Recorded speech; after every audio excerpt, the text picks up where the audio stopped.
Multi-environmental agreements (MEAs) are vital international tools for tackling urgent environmental issues, from protecting the atmosphere and managing waste sustainably to halting biodiversity loss. As central instrument of international and environmental law, MEAs aim to guide nations towards sustainable practices and mitigate environmental degradation. Despite widespread acceptance, compliance with MEAs varies widely, often due to fundamental differences between monist and dualist approach.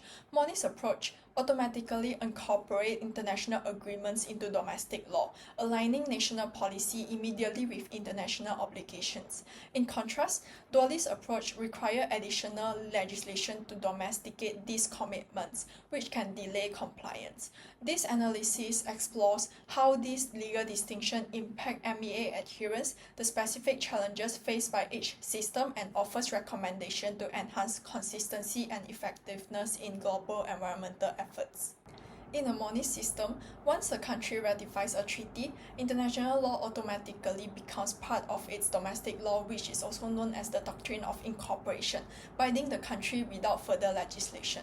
This system prioritizes the supremacy of international law, meaning that if a conflict arises between international law and domestic law, international law prevails.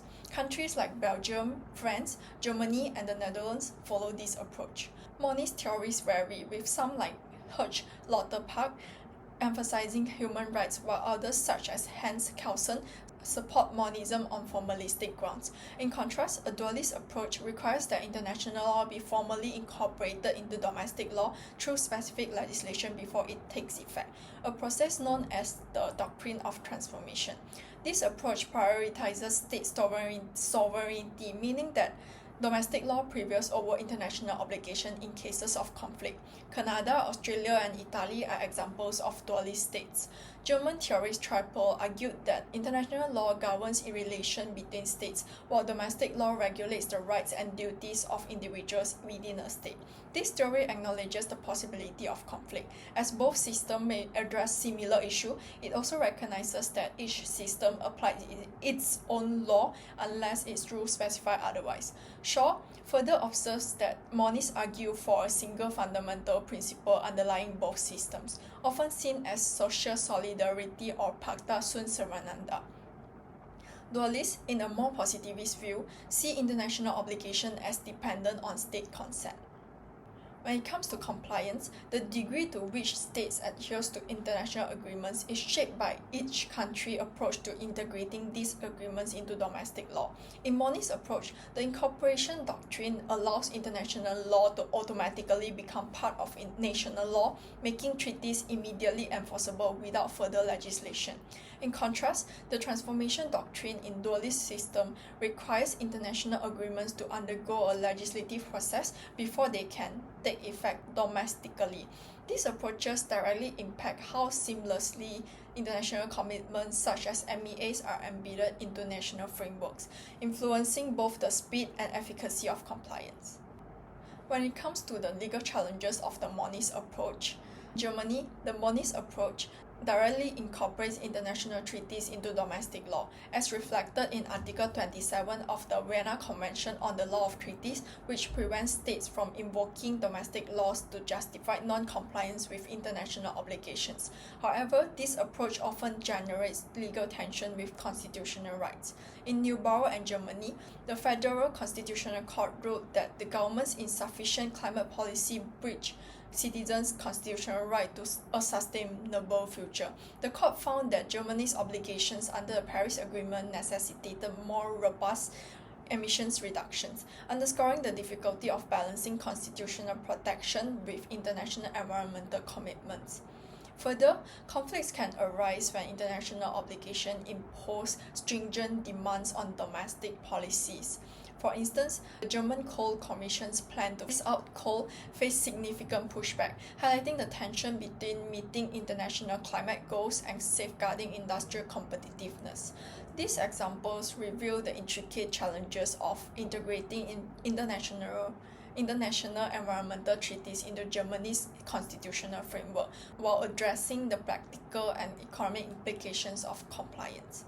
When it comes to practical challenges, while the automatic incorporation of international treaties in Germany's monist approach may streamline the process, practical challenges persist, particularly in implementing climate commitments.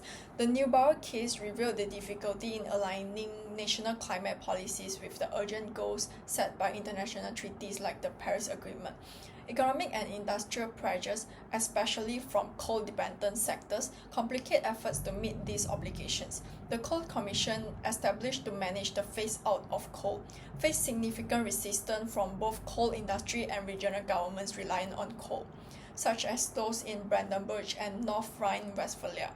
This resistance underscores the tension between environmental goals and economic interests. Additionally, Germany's federal system intensifies enforcement challenges, as individual states have significant autonomy over environmental policy, leading to inconsistency in how international obligations are implemented across the country.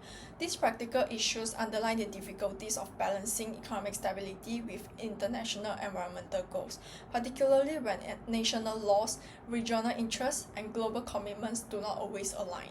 Further, on dualist approach, Italy's dualist framework requires international environmental treaties to be enacted through domestic legislation, often leading to delays. For instance, the implementation of the Kyoto Protocol highlighted Italy's struggle to pass timely legislation, leaving international obligations unenforceable until fully incorporated.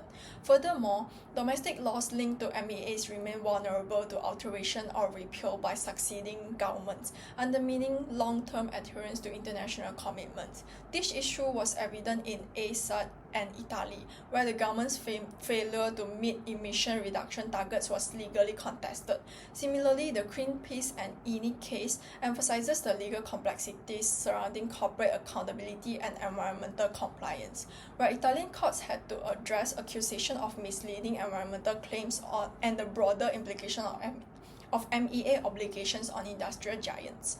When it comes to practical challenges, political instability and frequent changes in coalition government further complicate Italy's capacity to fulfill international environmental obligations. Shifting political priorities often sideline environmental goals, intensifying delays in meeting MEA requirements. Regional disparities, such as those in industrially intensive areas like Lombardy, pose additional enforcement challenges, as local economic interests often conflict with stringent environmental regulations. The cocoa incident, a case of lax hazardous waste enforcement, underscores the detrimental impact of economic and political pressures on environmental governance. Similarly, Greenpeace and INI illustrates the practical difficulties of enforcing MEAs in a dualist approach, where corporate and regional interests may resist compliant measures, complicating the path to sustainable implementation. The first recommendation will be enhancing legal flexibility and frameworks. For dualist nations such as Italy, streamlining legislative processes is essential to reduce delay in translating international obligations into domestic law. Establishing fast-track mechanisms for incorporating MEAs can accelerate alignment with international commitments. For monist nations like Germany, while automatic incorporation simplifies the process, safeguards should be implemented to address conflicts with constitutional rights or existing laws. Conducting regular legal framework reviews can help avoid such incompatibilities and ensure smoother compliance. The second one, the public engagement and awareness. Raising public awareness of the benefits of MEAs and their connection to national prosperity fosters societal support for environmental reforms. For instance, in Germany, protests linked with energy transition policies highlight the need for inclusive dialogue between governments, industry, and citizens. By educating the public on how international obligations can bolster economic and environmental resilience, governments can promote political and societal acceptance, enhancing compliance efforts. Thirdly, economic incentives and support for transition. In both monist and dualist approach, economic incentives can play a pivotal role in ensuring MEA compliance. Germany's industrial sectors, including automotive and energy, could benefit from subsidies for sustainable practices or investment in green technology. These incentives help address economic pressures that often prioritize short-term gains over long-term environmental goals, thereby aligning economic interests with with MEA objective. In conclusion, both monist and dualist approaches to the implementation of multilateral environmental agreements face significant challenges, but they also offer distinct advantages. Monist systems like Germany benefit from the automatic incorporation of international treaties into domestic law, ensuring quicker implementation. However, this system can face legal and practical conflicts, such as tensions between international obligation and domestic laws, as well as societal resistance to change. On the other hand, dualist systems such as Italy allow for greater flexibility and adaptation of international treaties to national contexts, but they are often hindered by delays in the legislative process, political instability, and regional disparities.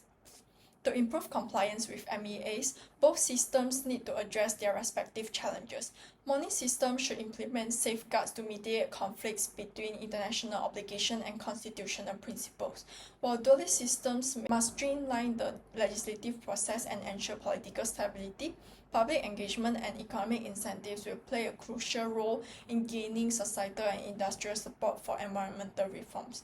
Ultimately, balancing international environmental commitments with national priorities requires ongoing dialogue, stable governance, and strategic economic incentives to ensure that MEA objectives are met effectively. Thank you.